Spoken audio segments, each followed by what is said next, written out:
Oh, hey everybody, it's Kevin Strange here, coming back at you again with another little live stream piece, but it's not showing up. There it is. I gotta share it over to the socials. Live stream piece, but you know how it is.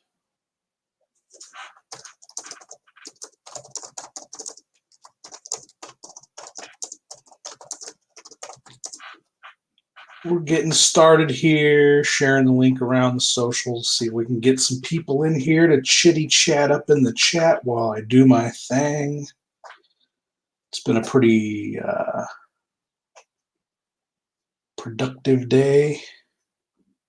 There's that one. It's only the crack of noon, and I've already done a bunch of stuff today, so I'd call that a success.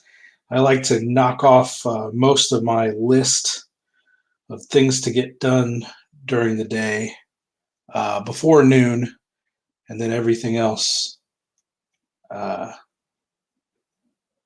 is gravy afternoon.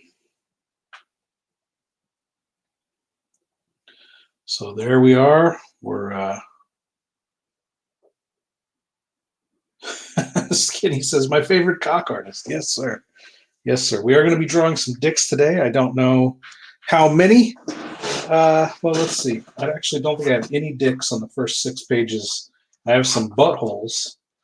Um, yeah, no dicks and only several buttholes on the first 6 pages of the new comic. So we might consider this comic an abysmal failure out of the gate. There's not enough dicks in the opening pages, but we're going to get to the comic in a minute. I wanted to show off the first ever Strangeville hat piece. This is the prototype. Um, this is Skitty says, if you need someone to chat with, send me that link piece. All right, give me a second here. Let me here. I'll handle that. Handle that right now.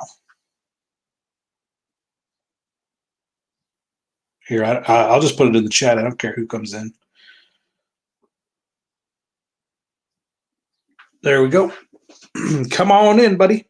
So there's the first ever Strangeville hat piece. We got the Pumpkin Monster logo on the front, and then on the side we've got a nice Strangeville patch. It's these are going to be snapbacks. I have a lot of trouble with fitteds. I buy 7 3/4 in fitted hats, and I never every single hat that I buy at 7 3/4 is a different size, and it pisses me off because there's a lot of my 7 3/4 hats I can't fucking wear. So I've kind of I only buy snapbacks because I know I'm not going to have an issue with not being able to wear my new fresh hat. So it's a nice black underbill. So this is going to be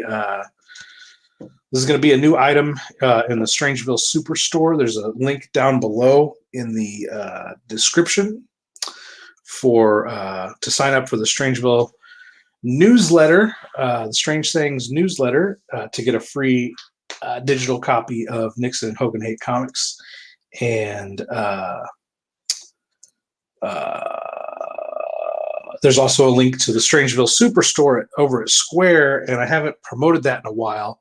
I've kind of had this issue lately where all my products are kind of scattered all over the web. You go to my website, kevinthestrange.com, and any particular thing you want to buy, a comic or a movie or the card game or where are you at, Skinny? There you are. What's up, buddy? I can't hear you. Can you hear me? You're in, but you're in the chat, but I can't hear your microphone. It says here your mic's on. I don't have you muted. It might be an issue on my end, maybe.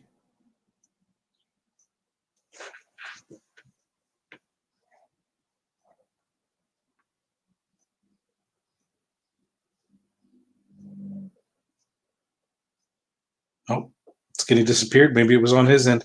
He'll come back. We'll see if that pops him back in. I've had this issue with my books are on Amazon, my movies are over on Kunaki, the comics are on Indiegogo and all this stuff, and I'm trying to I want to refocus the brand and kind of consolidate and get everything over in one shop for you guys, the Strangeville Superstore.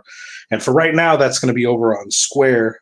And I've been behind the scenes. I've been messing with that. So these hats are going to go up for to order on the Square store in the next several weeks. I've got some behind the scenes things I need to do to prep the hats. Once the hats are all prepped and ready to go, you know me, I don't even think, I've gotten to the point now where I don't even want to do pre-orders.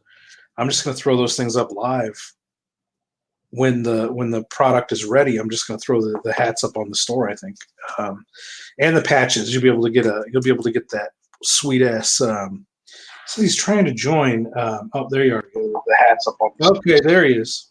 There we go. I can hear you this time. I don't know what the fuck was going on there. Like I hopped on and you were just buffering like crazy, and my internet was fine, so like I backed out, and then I kept trying to join again. StreamYards, I guess they're having issues.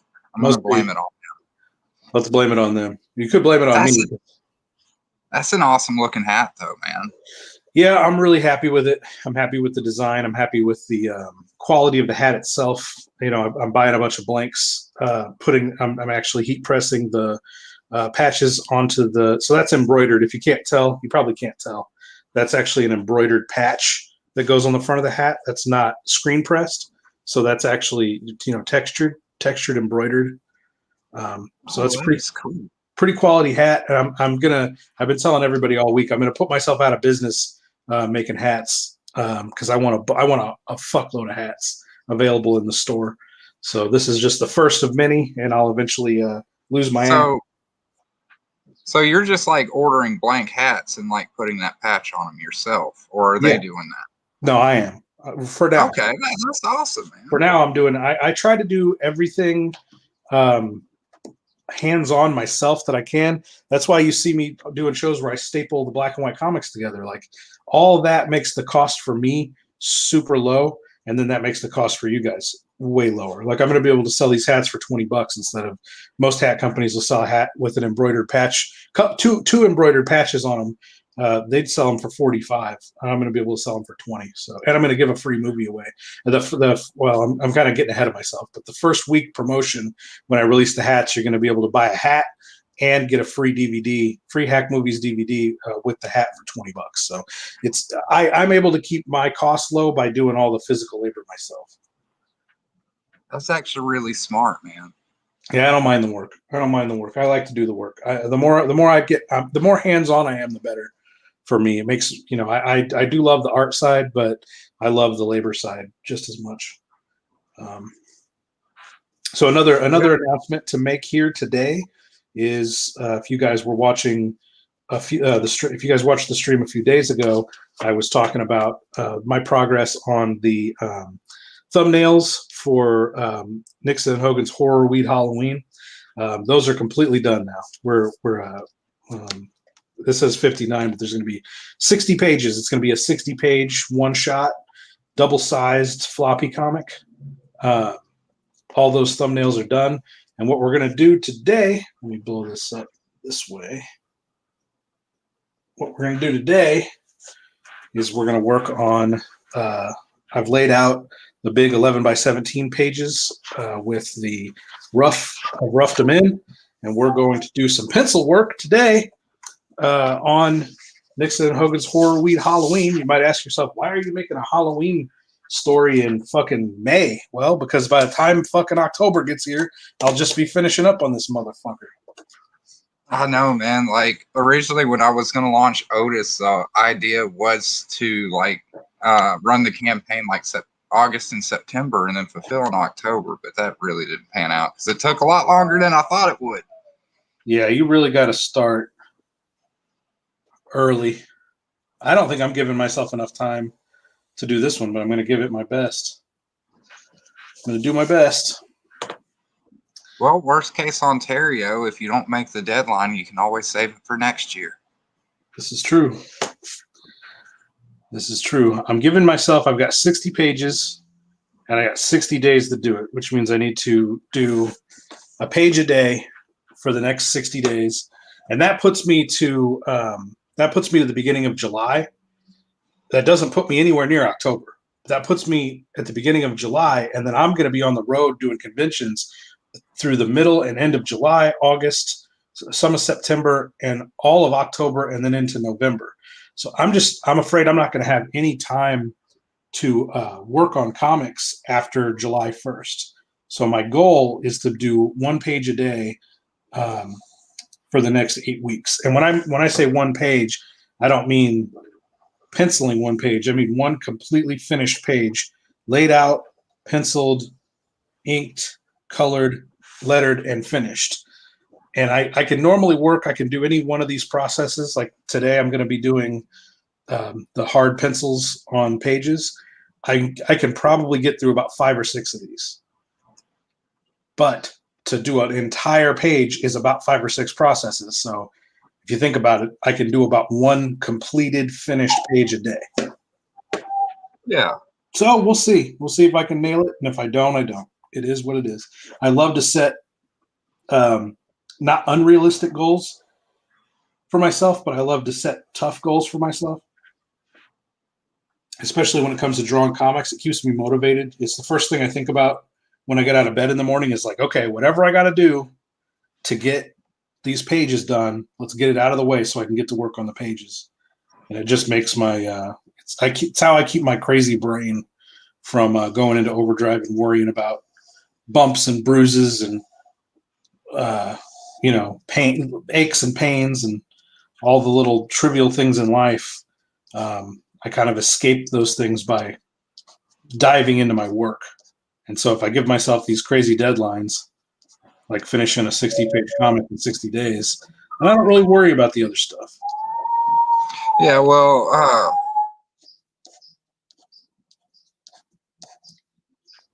sorry, the dog's going nuts. But what was I going to say? Well, like creating those deadlines like that, like you're creating that high stress environment to an extent, but it's one that you can manage. Exactly. And oftentimes I feel like that helps with the creative process is to kind of be on the edge of your seat. Like, definitely. It's like you watch your favorite filmmakers' movies when they're young and hungry and they don't have any money, and they have to make all these like really, really creative shortcuts to get their project done. And so they have these really, really interesting creative movies. And then as they get bigger and bigger and get more and more money and more time to make movies, their films become less interesting. I like to keep my fucking feet in the fire to keep that creative energy high. yeah, I mean, you could look at somebody like Peter Jackson, for example. I mean, I don't know. I'm one who really liked his earlier stuff, like what is it, Dead Alive, Brain Dead, and Meet the Feebles. Yeah. And wasn't it Bad Taste? Bad Taste. That was his first one. Yeah, I love those films, but his newer stuff, like his King Kong, it felt bland and everything. I don't know how to describe it, but it's like that magic kind of wasn't there anymore. Like, especially the not the Lord of the Rings movies, but the Hobbit movies. Man, were they just phoned in. yeah, and I don't know if you can equate that to like the money or the budget or just, corporate interference from probably a lot executives. Because I know executives make a lot of bad decisions. Oh, for sure. You're pretty much when you're at that level making films, your number one enemy is your studio fucking with you the whole time.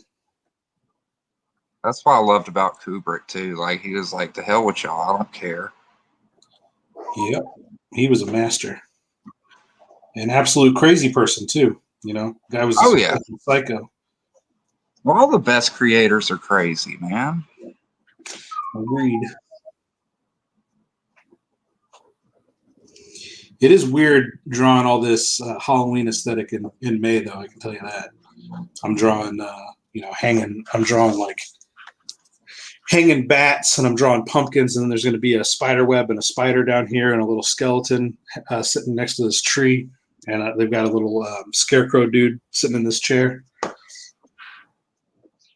I've never done a Halloween story. I've done 3 fucking Christmas stories, a feature-length Christmas movie, a Christmas novella, and then this past Christmas I did a Christmas comic. I've never done anything for fucking Halloween.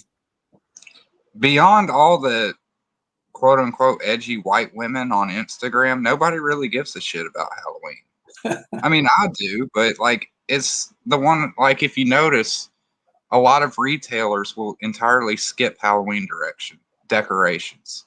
Like they'll go straight from like Thanksgiving straight to Christmas. Or if they do, it's a very truncated Halloween season. They don't give it much time at all. Durlock up in this piece. Hey, what's new with you? What's new with you all? What's going on, brother? I posted that. I posted your loot haul on my social medias a few minutes ago. That's a pretty nice looking haul you got there, buddy. I hope you're happy with all your stuff. You got the card game, a movie. You got Cockhammer Lives. You got the nice poster, the graphic novel, of course. You got a lot of Strangeville to get through there, buddy. I showed that picture to Katie Dearest. She stars in all the movies. I showed your loot haul to her, and I was like, how fucking much shit do we have? Look at this. Like, it would take months. If you were a brand new fan and you wanted to just consume everything I've done, it'd take fucking months to get through it all. It's ridiculous. I'm psychotic. I'm fucking crazy with the amount of output and shit I've done over the years. I'm tired. I'm just relentless with it, Skinny. I just never stop. Like a shark. If I quit making shit, I'll die.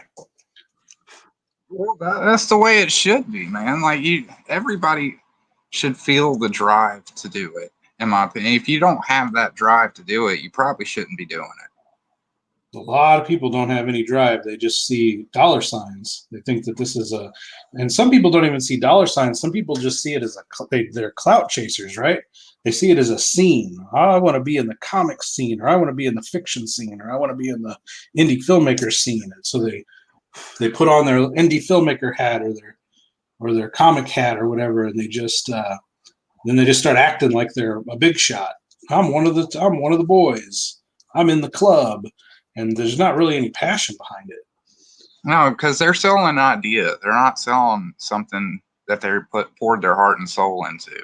Yeah, I mean if I could like bottle up and sell what drives me to create, I'd be a millionaire. I don't know what it is. It's just it's been this way with me as long as I can remember. And I actually was a pretty fucking tortured teenager because I didn't create anything, and I was just so full of this creative energy, and I just didn't know what the fuck to do with it. I had no outlet for it, and it wasn't until I was about 23 when I finally started writing screenplays.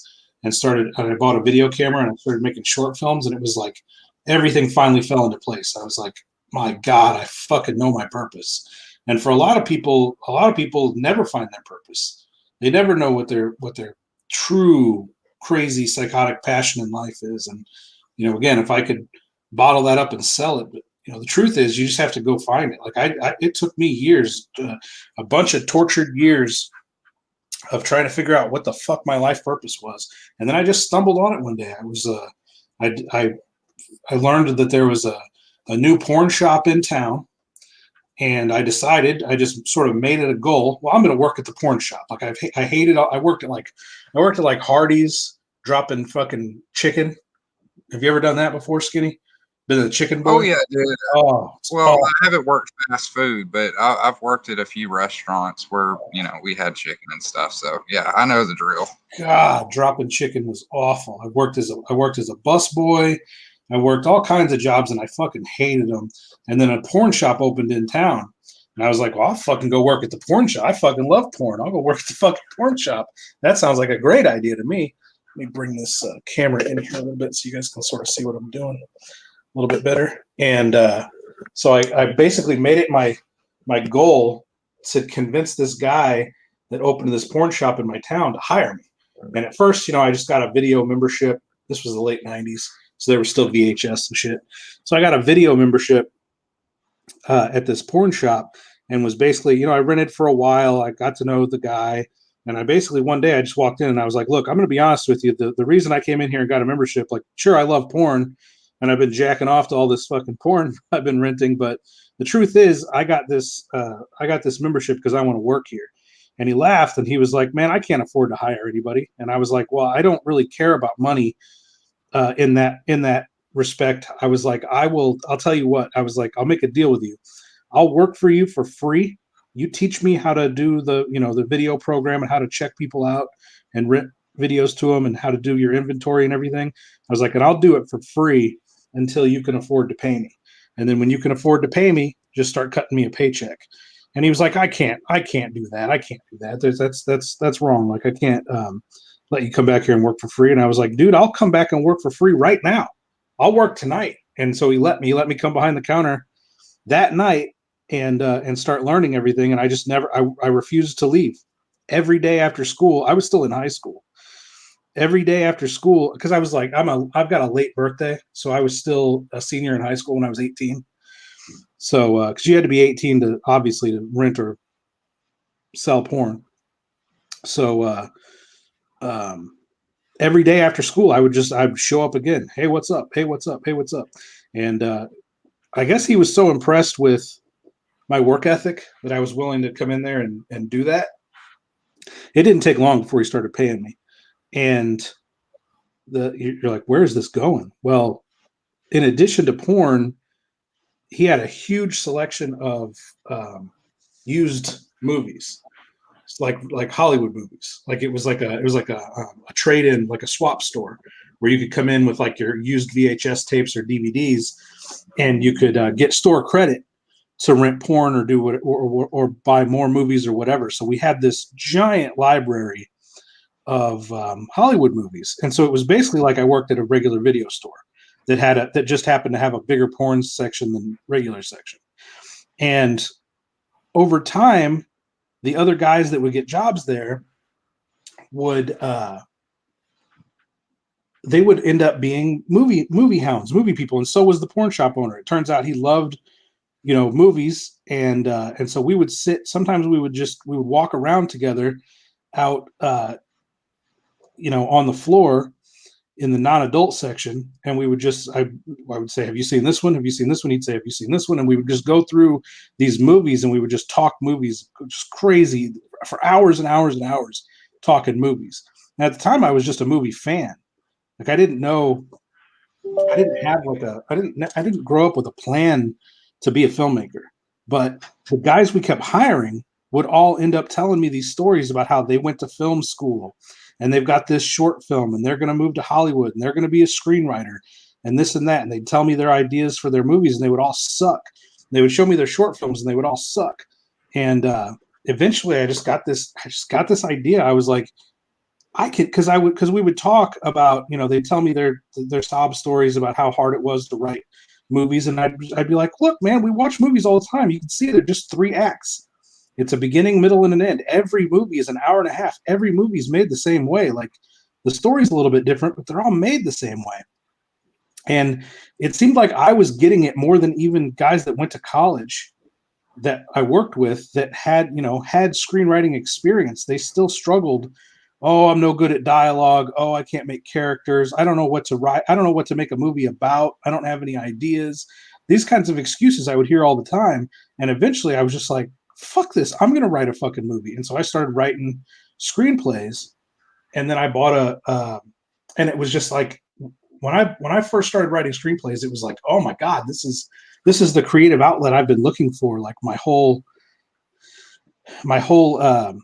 adolescence, I had all this creative energy and I didn't know what the fuck to do with it. And finding that release, writing screenplays was just a life changer. It changed my life. And then whenever I got the video camera and I started actually trying to shoot some of these, it was like everything fell into place. I was like, I know what my life's mission is now. Like, I get it. I understand what my purpose is.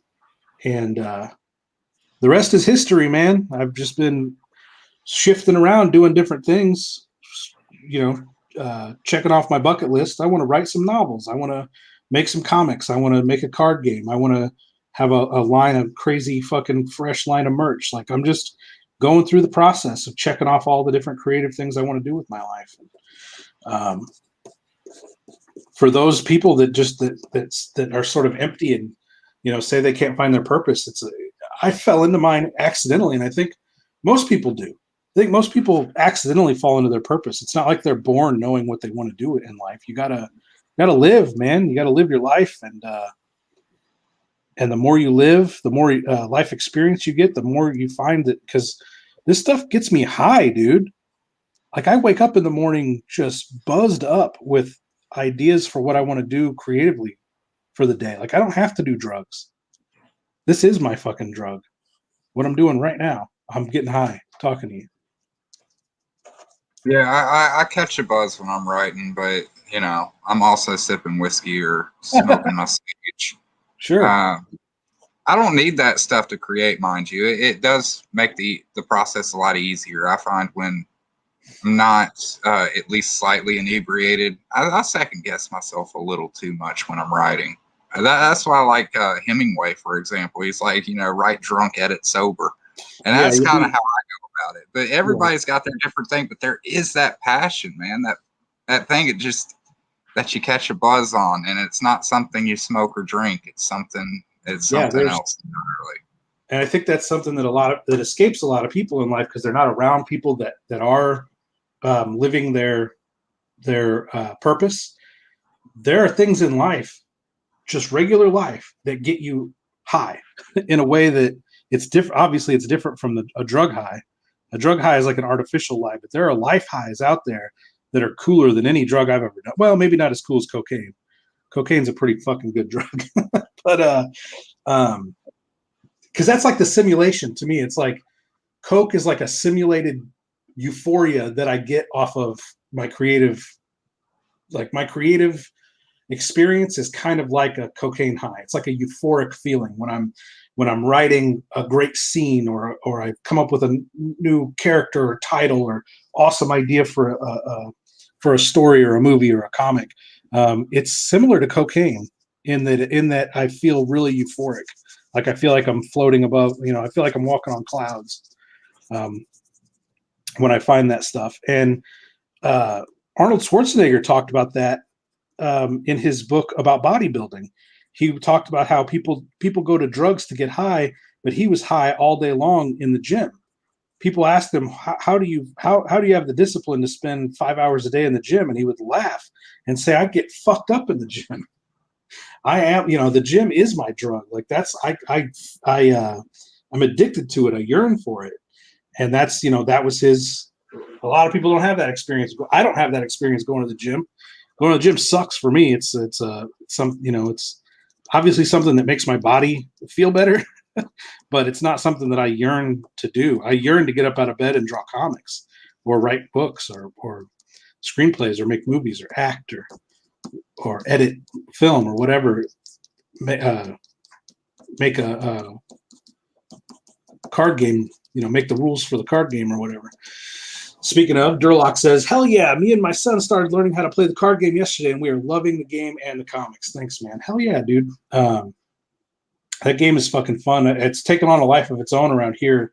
I've got a group of guys here, about 6 or 7 guys that get together and have parties on the weekends and play Strangeville Smoke Weed the card game, and they love it. And I've got so many fucking things going on. Like, I'm my own worst enemy when it comes to my focus right now, because I've got so many irons and so many fires. But I really want to do a Strangeville Smoke Weed local tournament this year, and then broadcast it on the internet for everybody to watch. because I have enough players. I literally have enough players that I would be able to do like a 10 to 15 man tournament uh, of the game and crown the first ever Strangeville Smokeweed tournament winner. And that's fucking crazy to me that I already have that many players locally here that I could put on a tournament. That's just a dream come true. To be able to make a card game and then have enough people play it to be able to hold a tournament. That's amazing. Now I just got to find the fucking time to organize it. Skinny, I need there to be 5 of me. Well, I'm working on that. Tell you what, if I get something worked up, you can have 5, but I get to keep 7 for slavery. Okay. That's fine. I'll feed y'all well, though. Don't worry. They'll be very productive, I promise. Just, Well, it's funny that you kind of mentioned that because the other night I actually watched The Prestige. Yeah, that's exactly what that movie's about. That was a weird movie, man. Yeah. It's cool, though. It's a cool flick. I don't want to spoil it for anybody because I actually just didn't watch it until just now. Like, just the other night, it's the first time I watched it. I dug it. I saw it in the theater when it came out. I dug it. That's Chris Nolan, right? I believe so, yeah. Yeah. That's probably one of the few films of his I've actually enjoyed. Yeah, I was a fan of his when I first saw Batman Begins. I'm sorry, I saw the first film of his I saw was what's the backwards movie called? Memento. Memento. Yeah. He was on my radar from Memento, and then he did Batman Begins, and then he did The Prestige. So I was already pretty hip to his bullshit when that came out. So I knew he'd make a cool weird movie. I dig him. His newer stuff has been a lot harder to tolerate. I really, really did not like Tenet. That movie was just made my fucking head hurt. I was like, I'm too dumb for this. Yeah, he's pretty hit or miss for me, honestly. But yeah, The Prestige is one of his better ones. I would say probably his best one, in my opinion, at least. I like The Dark Knight. That's my favorite movie of his. It's a very divisive movie, I understand, but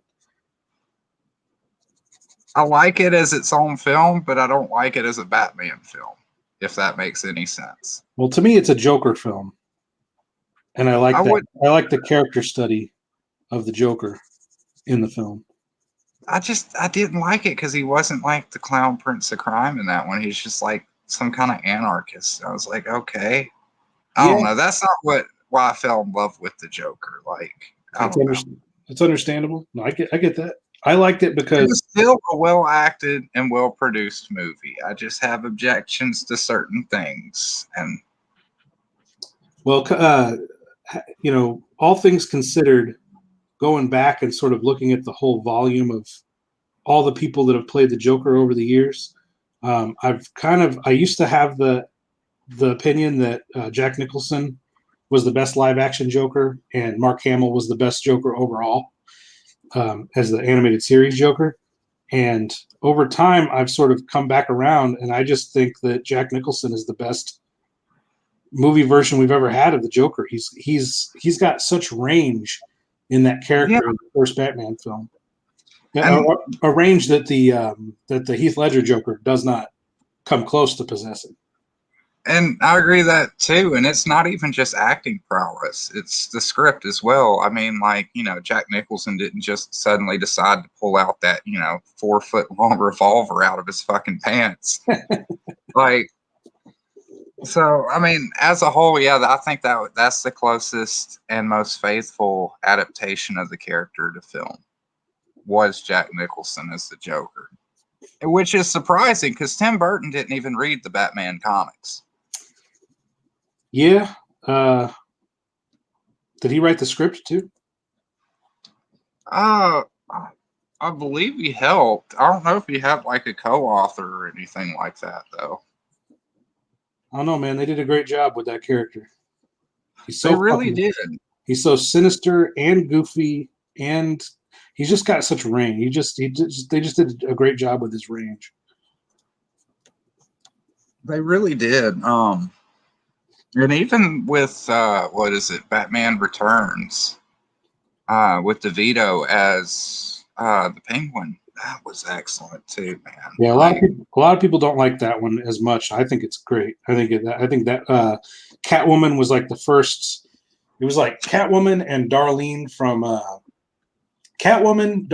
from Roseanne, and Lydia from Beetlejuice were like what solidified Goth Girls as my like favorite crush, my favorite uh, girl trope crush was Goth Girls from a very young age, very oh yeah, I early still age. got that crush for Lydia. I actually retweeted a picture of shit. Now I can't think of her name. She Who played Lydia. Winona Ryder. Yeah, Winona Ryder. I don't know why I couldn't think of her name. I'm just an idiot like that. But yeah, I mean, she still looks damn good, man. Like that fire is still burning hot in the loin for Lydia. Now, if they were to, do you think they should try to make another Beetlejuice movie, or you think they should just leave it be? Well, my thing is, I've always wanted to see sequels to some of my favorite movies like that, like Beetlejuice. It's a crime that there was no sequel to it. Um, but it's 40 years later or whatever, 30 years later. To me, oftentimes these companies will make a sequel that's just so late. Like they just made a Coming to America. Coming to America is a hilarious Eddie Murphy movie. It's one of my favorites from him.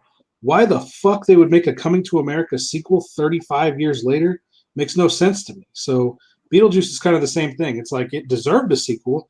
Does it deserve a sequel 30 years later? I don't know. I See, don't I'm know. torn about that because I agree with you that when so much time has lapsed, there's really no point because you're not going to be able to capture that lightning in a bottle again. But at the same time, there's certain exceptions where I think it's okay. Like, as much as I'm still annoyed and irritated that keeps getting delayed for no reason whatsoever, but the Ghostbusters Afterlife looks like it's going to be a decent new addition. I don't know yet. Nobody's seen it yet, but hopefully we will. Yeah, and there's ways to like with Jurassic World. There's ways to just take a concept and a concept like Ghostbusters. Ghostbusters doesn't necessarily need even though the original cast was such a powerhouse of comedy. Um, Ghostbusters as a concept doesn't necessarily need them to be good. It can be used to pass the torch. They can be used to pass the torch, which is why Ghostbusters 3 should have been made 10 fucking years ago or even 15 years ago. And they could have passed the torch to a new generation of comedians. And then by now, we'd have like fucking 3 or 4 Ghostbusters sequels with the new cast, and we wouldn't even really be worried about the older cast, getting too old to be able to. Because I don't know about you, but if like let's say Dan Aykroyd has a cameo in it, you're going to regret wanting to see Dan Aykroyd. He's so old. He's not going to be the Dan Aykroyd from the 80s. And it's just going to be kind of sad to see that. It's like the Bill and Ted sequel. Why now? Yeah. Well, I did like the Bill and Ted sequel. I gotta admit that. I thought that was it a good? great. I didn't see it. They're too old. I just don't care to see those guys that old. But if it was good, Yeah. I mean, if it was good, that's cool. I'm glad. Well, I give that movie a lot of respect because I know some people are like, "Oh, they didn't modernize it or anything like that," which I thought that was a bit silly. I don't know. Some of the people who saw it and didn't like it, I heard their criticisms, and most of the time, what they wanted wasn't another Bill and Ted movie. The way that they would criticize it, because they were like, "Oh, it was too goofy. It was too cheesy." I'm like, "Are you serious? We're Have you talking about seen those Bill and Ted fucking here." movies? Like, Right. Especially like Bogus Journey. That Bogus Journey was fucking goofy as all fuck. yeah. And so I went into the theater expecting to see Bill and Ted 3, and I expected the same thing that I expected out of the first two, which was just goofy ass movie that entertained me. And I was not disappointed in the least. It was a long time, uh, but it wasn't a long time because the actors and directors didn't want to do it. It was the damn studios, man. They wouldn't greenlight it for years. Like this Yeah. movie had been scripted for, decades. Right. Well, the first panel's done. I always try to do a really detailed first page with like a double like as a double splash, like two huge panels, and I try to make them as detailed as I can. And that's like the introduction to the comic. It's like the most detail you're going to get in the whole comic is probably that introductory panel or the first two panels. So I always go overboard when I do the front of Nixon's house for a new comic. Looks pretty good. Pretty good for pencils. I won't have much work to do at all in the inking there.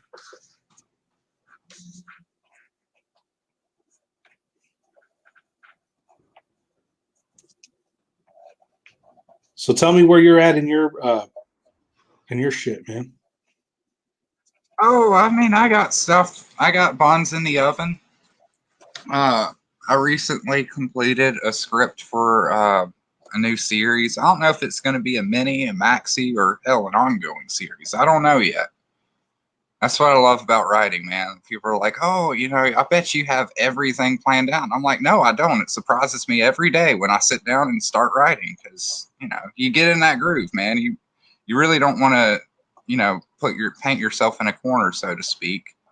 I have a gist of what's going to happen, but sometimes that changes.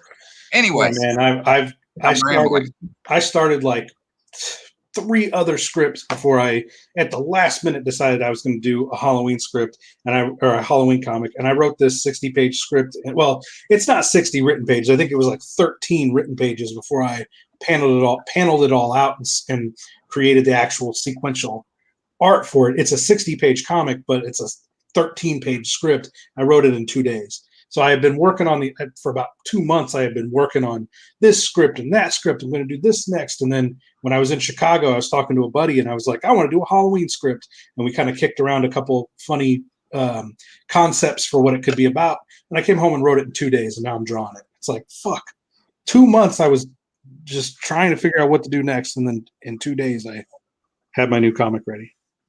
So yeah. how that happens. You get your ideas by talking to your buddies about stuff. I get mine while I'm pooping. Just like, man, that'd be cool. Yeah, that's a good time. That's that is my fault. That's where the best thinking gets done, man. Yeah, I tend to read. That's when I read comics. That's when I catch up on comics. Is when I'm pooping. See, people get mad at me because I take comic books into the bathroom with me, but I'm like, it's the perfect reading material, man. Like, you got this short 20, 24-page little book right here. Yeah. By the time you finish, you're done. Yep. Man, I got Josh Howard's new book, T-Bird and Throttle. I had bought the first. I think I bought the first 2 issues from him for the first Kickstarter or the first Indiegogo he did, and then I decided to just wait because he said he was going to do a trade paperback of the whole thing. So I waited. I didn't back the 3rd book, and then he just did a campaign for the 4th book a couple months back, and I got the whole trade paperback in the mail the other day, and that motherfucker is so good. Have you ever read Josh Howard?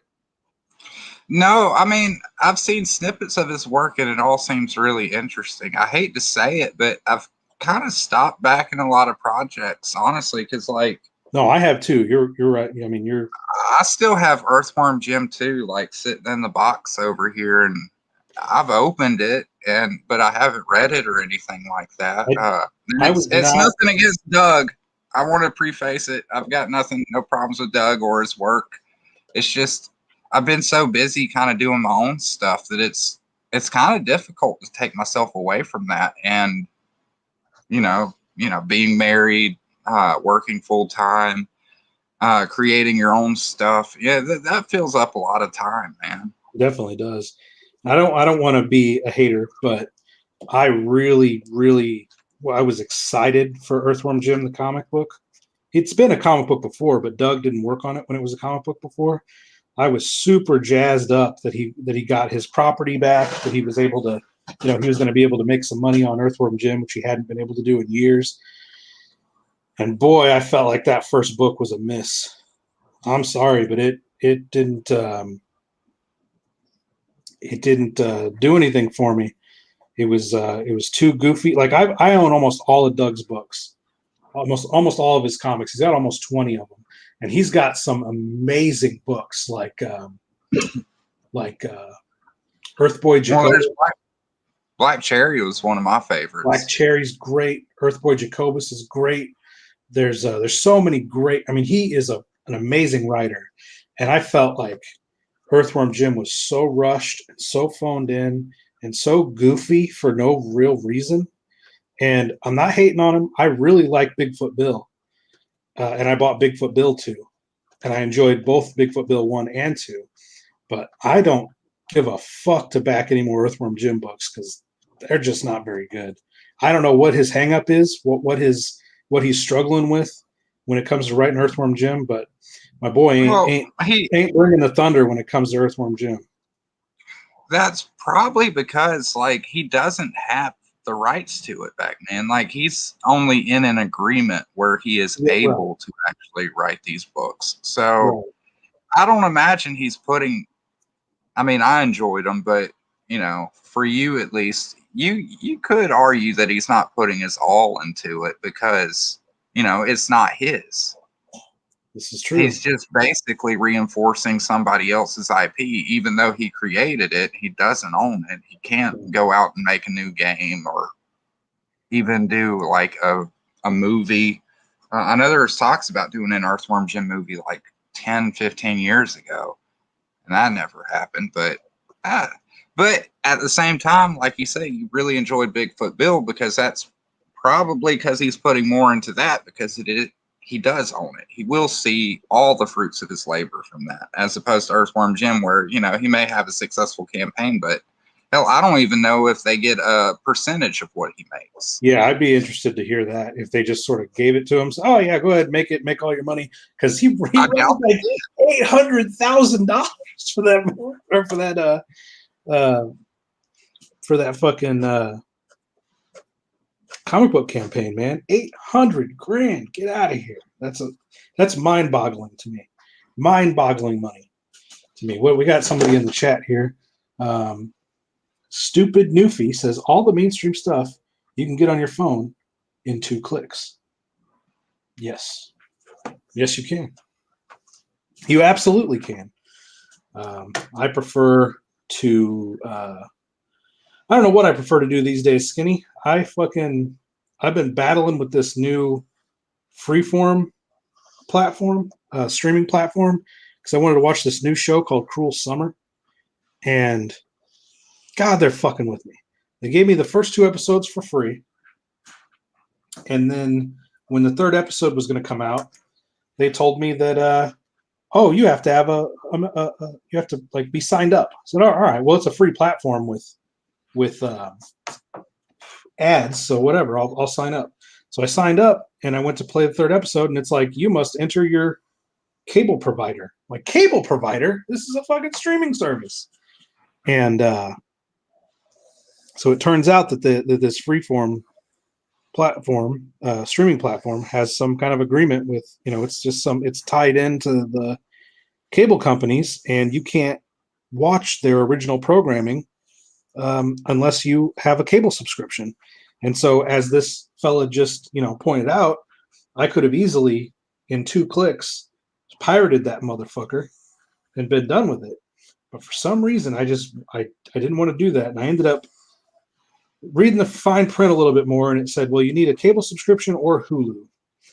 And Hulu is a streaming platform I've had in the past. I don't have it all the time, but it's only $6 a month. And so I ended up rejoining up with Hulu, and then I got to watch Cruel Summer. So while everything is, you know, piratable at your fingertips, I just don't do that much anymore. There's so many things available, like especially from Tubi. I don't know. Are you familiar with Tubi? Oh, dude, that's where I watch Prestige. Yeah, I like Tubi. That shit's awesome. I don't even have to make an account. I just watch. You don't even have to make an account on Tubi. You just fucking watch their movies, and there's thousands of them. And there's great horror, exploitation, sci-fi.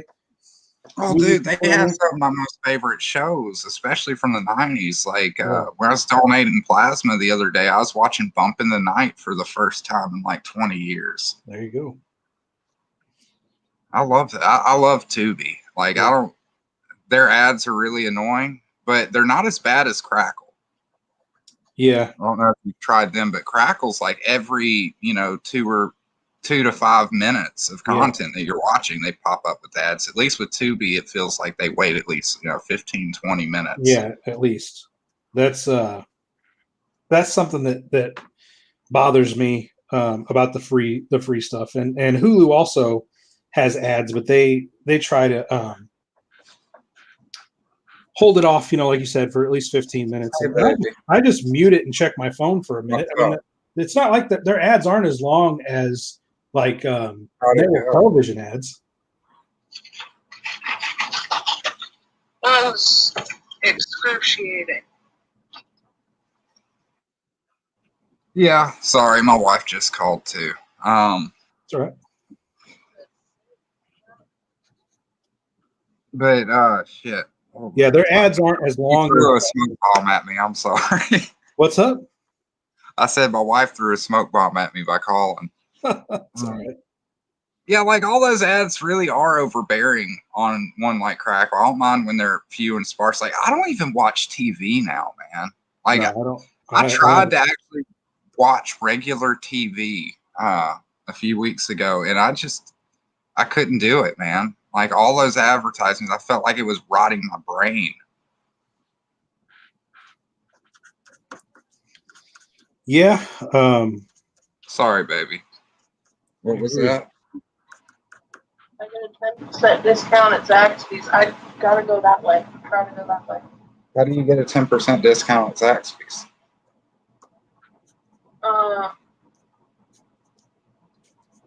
If they give the Lowe's employees a discount, Oh, cool. you're gonna ramp or Okay. Well, hey, can I call you back in a minute? I'll just see you when I get home. Okay. All right. I love you. Love you too. Bye. All right. Bye. Oh, I guess you heard me. Did you want to just try to mute yourself? Myself, and I don't know how it's getting unmuted. Shit. I'm not doing it. My hands are busy. You see my hands. I'm gonna blame stupid Nuvi. You figure they keep swapping out redheads in films because in Hollywood you have to sell your soul. You got to sell more than your soul, buddy. Yeah, you gotta sell your butt too. Hollywood's a nasty fucking place. I don't like to think about it. Honestly, it drives me crazy. I kind of went on a tangent last year. I don't know if you saw me doing that or not, Skinny, but I kind of started trying to be confrontational about the just the sheer amount of occultism in pop culture, and it made me really uncomfortable really quickly to see how many people out there just defend the fuck out of how deranged and and nasty our culture is, like our mainstream culture, and how open they are about their pagan worshiping, child sacrifice, child raping fucking ways. And people really, they just don't want to hear about it, man. They just want to be entertained. They want their movies. They don't give a fuck how they get them, how they're made, what the people do behind the scenes to get them made. And the truth is it's a nasty fucking world out there. But I eventually just backed off on it because it made people so fucking mad to point out all these different, like, clearly occultic fucking, ritualistic fucking things that are just right there. How much? I mean, Aleister Crowley gets worshipped by just about everyone in pop culture, and he pops up everywhere. Crowley symbolism pops up everywhere, and when you start pointing it out, man, people get real upset with you. Yeah. I think what bothers me more about all that is, despite doing all these things, they're constantly virtuing as if they're the, Oh yeah. virtue signaling like they're the fucking like they're the moral arbiters of the world when they're Yeah, that's the word I fucking was thinking child, of. yeah, Moral. they're the child rapists and fucking human traffickers, and they're just nasty fucking people that run the culture, and they want to tell me I'm evil because I'm a white man. I'm a white male, so I'm just inherently evil. It's like you're not fooling me. You might fool most people, but you don't fucking fool me for a second. Yeah, that's why I think I even say it publicly. I was like, one of the only few directors I'd ever allow to touch any of my IPs is Axel Braun, because, who wouldn't want to notice porno? But like this dude actually, I don't know, he cares about the stuff he makes too. Like it's porn, but have you seen his costume designs for all the porn parodies he does of like superheroes and stuff? Yeah, they're really elaborate. Really elaborate. It's crazy. Yeah. Well, he sticks to the source material. Yeah. Hollywood does not. But yeah, you do make a lot of people mad pointing out shit like that. Like I make people mad when I point out that, they're like, oh yeah, the left is censoring everybody, they're evil. I'm like, I'm sorry, the GOP did that shit too. That's why we have the game's rating system. They went to war against like Mortal Kombat and Danzig's comics and all kinds of crazy shit in the 90s. Music for decades. Throughout the whole 80s and 90s, it was typically Christian conservatives against heavy metal music. Against rock and roll. I always bring that stuff up when it comes to the new age liberal censorship. I always bring that stuff up. I always say, listen, man, for 30 years, you've said that satanic heavy metal music that encourages people to commit suicide and bloodlet and all this other crazy stuff. You've been saying, oh, it's just art. It's just art. It's just art. Like no rational person would actually take any of that seriously. And yet these are the same people that want to ban fucking Dr. Seuss. It's like either art affects culture or it doesn't, motherfucker.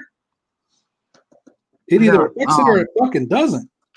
I'm not excusing, the current climate today. I find it disgusting. I really do. I'm just saying that it's kind of fucked up that the people who are now screaming about how bad it is are the very same people who were for this kind of thing when it suited their own narrative. So it's always me. It's always the tribe, right? Don't censor my tribe. Let us censor your tribe. It's what it comes down to. That's why I try to encourage people. I'm like, don't just support somebody because they're like a Republican or whatever. Like, look at what they're doing. For sure. Oftentimes, I do find myself leaning more towards conservatives, but I still don't like them. I mean, I'm still libertarian at heart. I wish my party would get its shit together and stop acting like a bunch of crazy idiots. Right. I'm just after the shenanigans of this past election cycle, I'm just done with politics in general. Like I just don't think politics are the answer for anything. Politics don't seem to be the answer for anything. It just seems to be who can lie better and who can get away with it. And it just depending on the cultural, the winds of culture. You've either got Republican politicians in power who are corrupt and are doing things detrimental to my health, wealth, and freedom, or it's liberals that are in power and they're doing things that are detrimental to my health, wealth, and freedom. Like it just seems to be a political problem, not an ideological problem. Because no political ideology seems to want to leave me the fuck alone and let me live my fucking life and make adult choices for myself and my family. That's libertarians do. But they don't have a lot of what you're saying. They can't get their shit together because you put 5 libertarians in a room and they'll give you 5 definitions of what libertarianism even is. Well, I think a lot of that is from a bunch of idiots who think who have a different opinion of what it really should be dead set of what libertarianism is, but right now it's kind of like it's a refuge for people who feel that they don't belong with any other party. So now we've got a bunch of fucking communists in there and fucking socialists and all these crazy fucking dingbats. Well, it seems like party is just leave people the fuck alone. Yeah, it seems like they've been branded over the last decade as the weed party, but now all the parties are the weed parties. So there's not a single political party that is pushing back hard against weed. So it's like the libertarian identity as the weed party is kind of irrelevant. They got to find a new identity. They got to find a new, easy identifier. And like you're saying, it should just be freedom. But people don't. Yeah, it should just be freedom. But even the People don't people who are value currently freedom. running want to fuck shit up. So, I don't think people value freedom like that anymore. To be honest with you. well, because they don't know what freedom is. It's like you take a child, man, and they go outside and they're breathing air. They don't know what oxygen is. They don't know that air is what they need to breathe. They just enjoy it. They don't understand it. They can't define it. And that's how freedom is for a lot of people. Like, they do not know what they can lose because they're so accustomed to it. It's like the air to a child. They can't define it. They can't say, well, this is what makes me free. Right. Ask anybody. Ask them. Say, what makes you free? And a lot of them cannot answer that question. Yeah, or answer it in horrible ways, like the government makes me free. No, the government doesn't make you free. The government's working as hard as it can to remove as many of your fucking freedoms as they can. Let's see. But yeah, for anybody watching, just ask somebody. Just even one of your friends. Who cares? Just ask them to define freedom. And some of them will have a very hard time defining it because even though they exercise it, they don't consider that a freedom. They consider that just a way of life. Like that's how, like they can't lose it. Like that's how it is everywhere. Like it's a definitely take it for granted. Man, it is taken for granted. Like one of my friends got permabanned from Twitter and Facebook, and he also had the authorities show up at his house because he made a meme where their prime minister he put their prime minister's head on some pictures of Hitler. Yeah, in Europe they don't fuck around with free speech. They'll just come arrest you. Yeah, they have no free speech, and that's what a lot of people don't understand either. Is a lot of these places that they think are, beacons of hope. They're like, oh, universal health care. Oh yeah, that's well and good, but you realize that this country also doesn't have freedom of speech. You can also be taken away and arrested. They don't. Some of them can completely ignore due process. There's all kinds of crazy shit that they're doing wrong.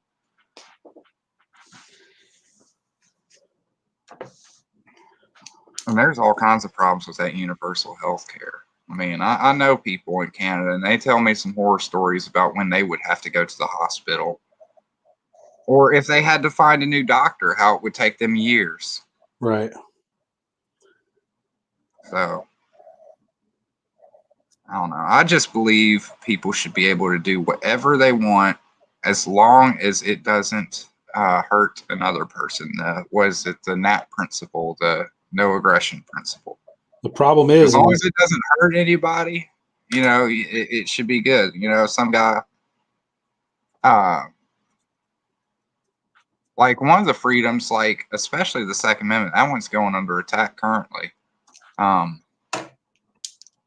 that's really sad. But I'm one of those people. I think ex-cons should be able to have guns. I mean, if you served your sentence and you paid your dues to society, every single one of your rights should be reinstated. Period. Otherwise, you didn't pay your dues. You shouldn't be able to restrict a right that is literally said to not be infringed by saying, well, this guy one time did this thing that he regrets and he served his time, but he no longer has the right to protect himself. Right. Or vote. That's what's crazy. Or vote. Yeah, I think they should be able to vote too. I mean, shit. I mean, just because you committed a crime, I mean, what is prison? It's supposed to be a rehabilitation process.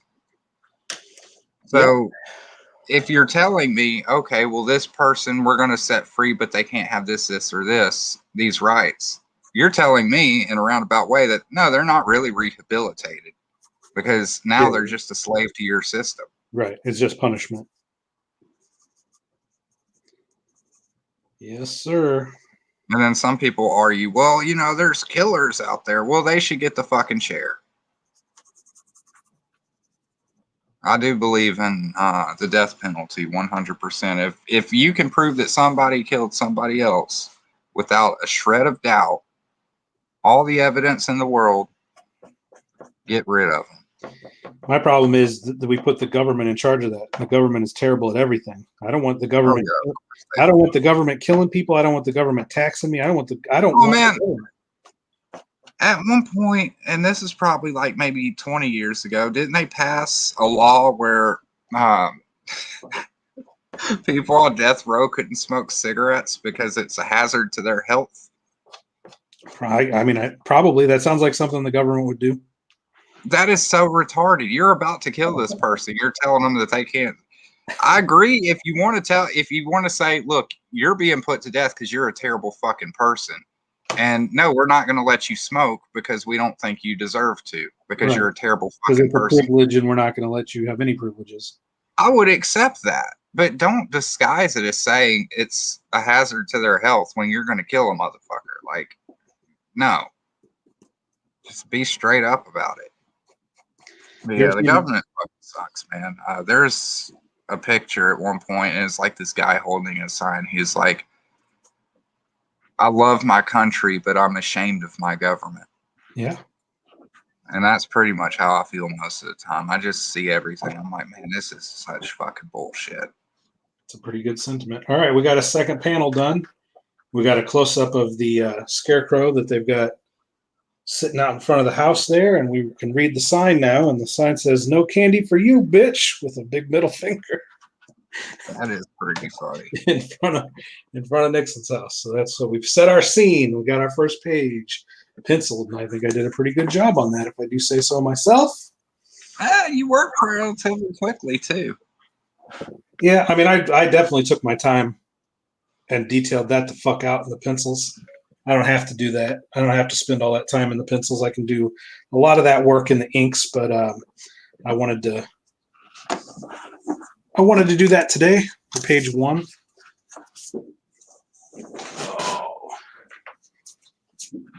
Move on to page 2, but I think I'm going to do it offline. I think we've been going a little over an hour. I think we're pretty good. We've solved all the world's problems, bitched about everything we can bitch about today. So I'm going to do the second page, which is old Nixon here is clickety-clacking on the phone, taking selfies of himself in his fresh-ass vampire Halloween costume.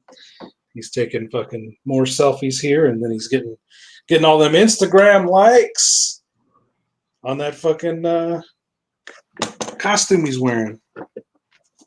That's page 2. So like I said, I think I'm going to do that offline. We'll get a good look at the fucking Strangeville hat piece one more time with that fresh-ass Pumpkin Monster logo on the front and that Strangeville logo on the side.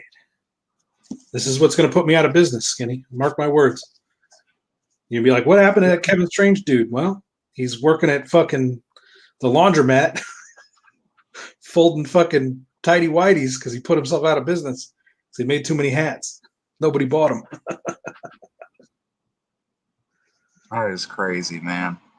I've got more than 30 hats in my hat collection. I'm a crazy hat collector. So what's your plan here? Are you just gonna like make them on demand? Like you'll have the materials already, but as soon as somebody orders one, are you just gonna make it and ship it? Yeah. Or are you just gonna go ahead and make 20 or 30 of them and have them set to the side? I'll probably make a dozen or so of them and have them set to the side. But then after that, I have way more embroidered patches than I'll have hats. So I can basically do them one at a time. But I want to have them enough of them to take to conventions too, So it's not all. It's a balance between the online business and we got Durlock back up in here saying that hat looks dope as hell, man. You'll be able to buy this in a couple of weeks. The official, very first ever Strangeville fucking hat piece will be for sale here in a couple of weeks on the Strangeville Superstore, and you're going to be able to get a free movie. You'll be able to get the hat and a fucking a hack movie of your choice, one of the 7 hack movies DVDs for only $20. And that'll be for the first week. That'll be our first week promotion. We'll get you the hat and a movie for $20. But I have to like strike a balance between not making a million of them and having them sit around because nobody's buying them, but also have enough inventory to take to shows, to conventions, so that I can sell them there too. So I'll probably have about a dozen of each design made up at a time. And I'm going to be going strong on the t-shirts and hoodies again too. I used to have, back when I was doing movies, I used to have a big line of t-shirts. You couldn't do embroidered patches like you can today. These are all, my guess is these are created with a digital program, because the company that I go through, I just send them a picture, like a full color picture. Like, I don't know if you can see how many colors are in that fucking embroidery, but there's probably 5, 6, 7 colors in that embroidery. You know, it's a bunch of different shades of orange there. There's whites, there's blacks, there's grays, there's shades of grays on the fingers. You couldn't do this. That is really cool, man. Yeah, you couldn't do this 15 years ago when I was doing shirts. So I used to have a big line of shirts, but not a lot of, but obviously no hats. So now I'll have a hat line, a beanie line, and then I'm getting a shirt and hoodie line going to put back out too. So that's going to have a big merchandising line, all the comics, movies, books, card game. Card game's getting an expansion set this year also. Big year. I'm lazy. I just opened a Teespring store. See, I have one of those, and I ordered a couple shirts myself to see what the quality was, and I don't think the quality on that stuff is very good. I don't know. I'm trying to get one of everything, but I can't buy everything at once. But I've enjoyed what I got from there so far. It's cool. For me, I'm going back to doing the black T-shirt with the solid white that I used to do back in the day, which is what you see mostly at horror conventions. It's like a horror thing where people buy a lot of black T-shirts with white logos on them. So I'm going to have a big line of those again. And I would love to do the full color shirts and stuff, but we'll see. We'll see if I can get to that level. I've been climbing the ladder and falling off and climbing the ladder and falling off for 15 years. So I'm trying not to fall off this time. We'll see where we get. But anyway, I'm calling it. Thanks for joining me, Skinny. Oh, no problem. Thanks for having me. Yep. Thanks for joining us, Durlock and Stupid Newfie. Thanks for coming into the chat. And remember, you guys can sign up for the Strange Sayings newsletter in the description below, and you get a free digital copy of Nixon and Hogan Hate Comics this month just for signing up. So remember, till next time, gang, stay strange.